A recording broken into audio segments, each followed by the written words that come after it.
کاش میشد قلبها آباد بود، کاش میشد قلبها آباد بود، کینه و غمها به دست باد بود. کاش میشد دل فراموشی نداشت، نم باران هم آغوشی نداشت. کاش میشد کاشهای زندگی تا شود در پشت قاب بندگی. کاش میشد کاشها مهمان شوند، در میان غصه ها پنهان شوند. کاش میشد آسمان غمگین نبود، رد پای کینه ها رنگین نبود. کاش میشد زندگی تکرار داشت، تکرار را لااقل یک بار داشت. اعوذ بالله من الشیطان الرجیم. بسم الله الرحمن الرحیم.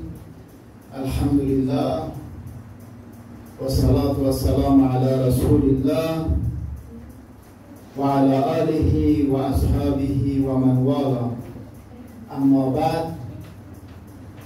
استادان نهایت گرامی، همکارای پرتلاش، توانا و متخصص و شما ارجمندهای ورجاوند و گرامی، السلام علیکم و رحمت الله تعالی و برکاته. خداوند تبارک و تعالی را سپاسگزارم بابت همه نعمتهای خوب، مفید و ارزشمندش، و سپاس از همکارایی که این برنامه را تهیه دیدن و تدارک دیدن.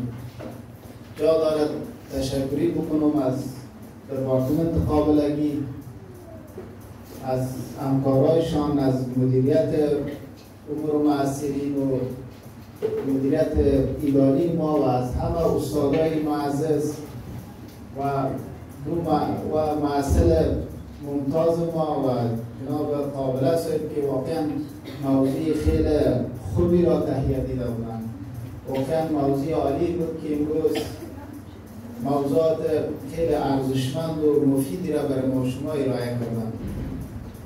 شما دیگه میدانیم که موضوع شاد یک موضوع خیلی حیاتی است و همه با آن دست پنجه نرم میکنیم، مخصوصا در خانواده هایی که افراد اشخاص کهنسال یا